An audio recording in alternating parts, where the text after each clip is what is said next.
भगवत गीता से पूछोगे परमेश्वर कौन है, तो जवाब मिलेगा कि श्री कृष्ण ही परमेश्वर है। और वहाँ आपको संत सूरदास जी, मीराबाई जैसे महान संत मिलेंगे जिन्होंने कृष्ण भक्ति में उस परम तत्व को प्राप्त कर लिया। आप शिव पुराण से पूछोगे कि परमेश्वर कौन है, तो जवाब मिलेगा कि शिव ही परम तत्व है। और वहाँ आपको ऋषि मार्कंडेय जैसे महान ऋषि योगी ज्ञानी मिलेंगे जो कि परम शिव भक्त हैं। कुरान कहती है कि खुदा सबसे बड़ा है। और वहाँ आपको फरीद जी जैसे महान सूफी संत मिलेंगे जिन्होंने अल्लाह अल्लाह की धुन से उस परम तत्व को प्राप्त कर लिया। और गुरबानी भी आपको एक ओंकार का उपदेश देती है। तो सवाल है कि इनमें से सही कौन है और गलत कौन है, और जवाब है कि इनमें से सही तो सारे हैं, लेकिन गलत वो इंसान है जो इनमें से किसी एक पथ पे चलते हुए बाकियों का अनादर करता है, अपमान करता है। इसीलिए कबीर जी ने कहा था कि कबीरा कुआं एक है, यानी कि वो जो परमात्मा है वो एक विशाल कुएं की तरह है और पानी भरे अनेक, यानी कि हम और आप अलग अलग नामों से, अलग अलग स्वरूपों से उस भगवान को पुकारते हैं। लेकिन आगे कबीर जी कहते हैं कि भांडे ही में भेद है और पानी सब में एक। मतलब जो भांडा है यानी कि हम, भेद तो यहाँ पे है, क्योंकि आप इंसान को तो अलग कर सकते हो, लेकिन भगवान को कभी बांटा नहीं जा सकता। अब प्याला चाहे सोने का हो या पीतल का,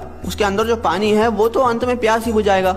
लेकिन अगर हम इस बात पे लड़ने लग जाए कि किसका प्याला ज्यादा बेहतर है, तो ना हम पानी पी पाएंगे और ना ही अपनी प्यास बुझा पाएंगे। जैसे दुनिया में हर जगह पे अलग अलग भोजन खाया जाता है, लेकिन हम कभी भी किसी और से जाकर इस बात पे तो नहीं लड़ते कि आप हमारी तरह भोजन क्यों नहीं करते, क्योंकि हमें पता है कि चाहे भोजन अलग अलग है लेकिन उसकी भूख और हमारी भूख एक जैसी है।